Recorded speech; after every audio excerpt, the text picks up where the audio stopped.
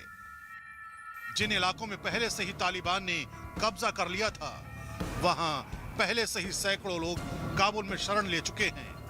काबुल की सड़कों पर ऐसे ही सैकड़ों लोग अपने परिवार के साथ नजर आ जाएंगे। इन लोगों के पास न तो रहने की जगह है और न ही खाने पीने का कोई सामान। परेशान लोग छोटे छोटे बच्चों को लेकर काबुल की सड़कों पर रहने को मजबूर हैं। इन लोगों को अपनी जान बचाने की चिंता तो है ही, छोटे बच्चों को बचाने और उनके लिए खाने पीने का इंतजाम करना भी इन लोगों के लिए मुश्किल हो रहा है।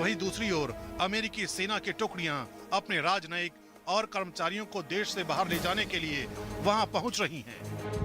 अमेरिका ने 5000 सैनिकों को भेजा है जो अफगानिस्तान से अमेरिकी नागरिकों की वापसी में मदद करेंगे और उन्हें विमान सुविधा और सुरक्षा मुहैया कराएंगे। ये सैनिक अमेरिकी राजनयिकों और कर्मचारियों को अफगानिस्तान से सुरक्षित बाहर निकालने में जुटे हैं। इस बीच अमेरिकी राष्ट्रपति जो बाइडेन ने तालिबान को संदेश भेजा है कि अगर अमेरिकी राजनयिकों को कोई परेशानी हुई तो तालिबान को कड़ी कार्रवाई का सामना करना होगा। अमेरिका ने अफगानिस्तान में अपने नागरिकों को यह भी कहा है कि अमेरिकी दूतावास सभी को चार्टर विमान मुहैया नहीं करवा सकता है। ऐसे में लोग कमर्शियल फ्लाइट से भी यूएस लौट जाएं। इतनी जल्दी घटनाक्रम बदला है कि राजदूत और वहां पर विदेशियों को निकलने का मौका नहीं मिला, जिसके चलते तालिबान ये नहीं चाहेंगे कि उनकी छवि खराब हो और उनके मारकाट में, उनके फायरिंग में विदेशी मारे जाएं। जी। तो एक तरीके से जो भी हो मजबूरियां, अगर आम जनता की जिंदगी बचती है, जान बचती है, तो ये अच्छा है। हाँ। और जाहिर सी बात है कि मौजूदा सरकार आज कोई बड़ा फैसला लेगी और तालिबान को सत्ता सौंप देगी। अफगानिस्तान में तालिबान के बढ़ते कब्जे के बीच बीएसएफ के डीजी ने भी बड़ा बयान दिया है।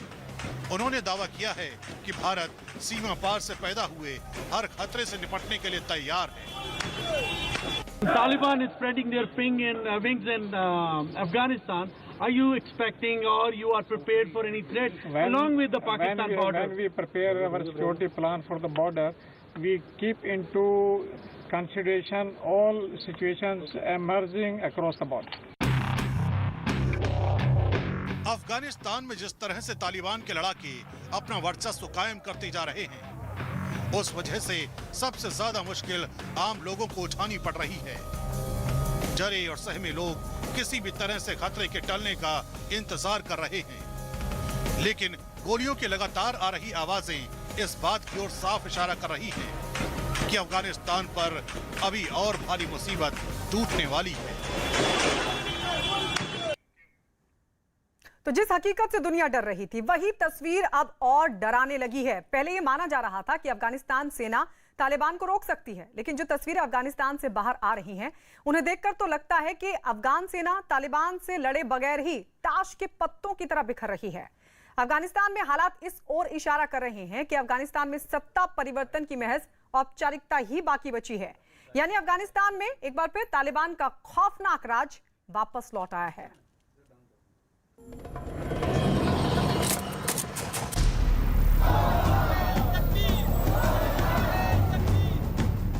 हजारों लोग बिना खाना का दर्द है और उसके बाद गोली मारता है और जब खूबसूरत लड़का है उसको बोलता है हमारा साथ चलो। सिचुएशन है वो बहुत ज़्यादा नाजुक है। सारे लोग they are living in a dangerous situation.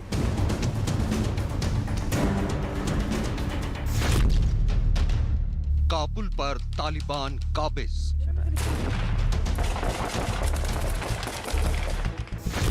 Kabul में तालिबान की एंट्री।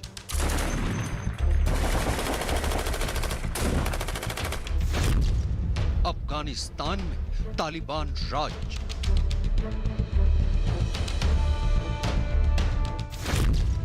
अफगानिस्तान में फिर लौटा तालिबान।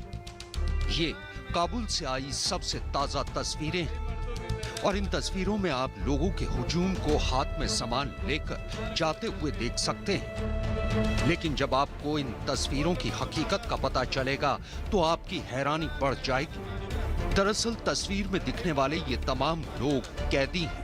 अफगानिस्तान की राजधानी काबुल में तालिबानी लड़ाकों ने घुसने के बाद काबुल की सबसे बड़ी जेल पुलिस चरखी में कैद तमाम कैदियों को रिहा कर दिया। मतलब साफ है कि तालिबान ने अभी से ही अपनी मनमर्जी करनी शुरू कर दी है।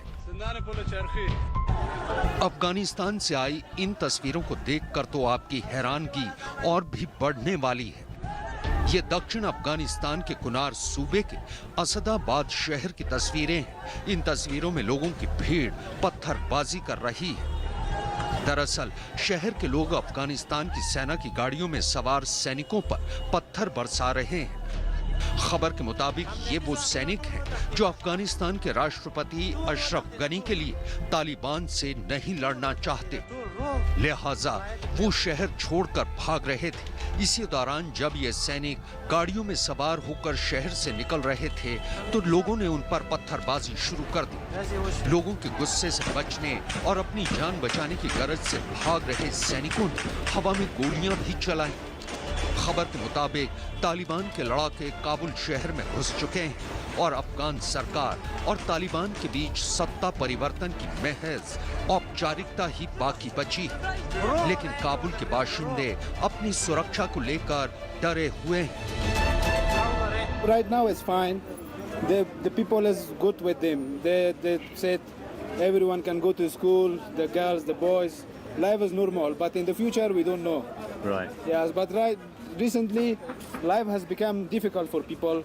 People worried about how the way Taliban treat us before and now it's a little different. Kabul का थोड़ा सा ठीक है, बाकी प्रोविंसेस ठीक है। बाकी प्रोविंस में क्या हालत है? प्रोविंस में तो लड़ के प्रोविंस तालिबान ने अपने हाथ में लिया, बट काबुल को प्रोविंस मतलब कैपिटल ऑफ अफगानिस्तान को काबुल को हमारे गवर्नमेंट ने बगैर कोई लड़ाई, बगैर कोई फायरिंग, बगैर कोई अटैक तो तालिबान को दे रहे। अभी गवर्नमेंट चेंज हो रहे हम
सरकार का कंट्रोल महज 94 जिलों तक रह गया।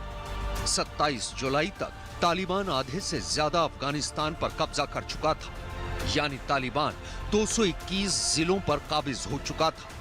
12 अगस्त तक तालिबान के कब्जे में कंधार समेत 242 जिले आ चुके थे।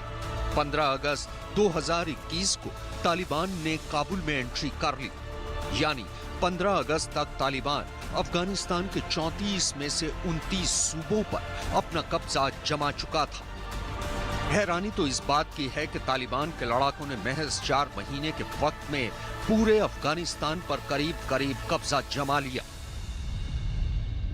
ये बहुत महत्वपूर्ण है, ये जो अभी शहर में करते हैं, क्योंकि अभी जो है ये एक चीज दिखाता है कि पेनिट्रेशन जो है तालिबान की तरफ से वो बहुत ज्यादा बढ़ गई है।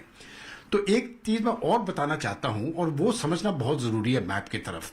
देखिए, अगर आप साउथ और ईस्ट की तरफ से देखें तो पाकिस्तान इधर आता है, उसके बाद फिर ताजिकिस्तान का बॉर्डर आता है, फिर उज्बेकिस्तान का बॉर्डर आता है, फिर तुर्कमेनिस्तान का और ईरान का।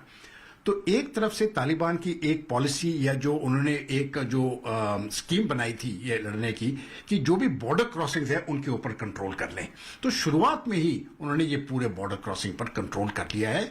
बस सिर्फ 1 या 2 बॉर्डर क्रॉसिंग है इस समय पर जो अफगानिस्तान सरकार के कंट्रोल कर सकती है।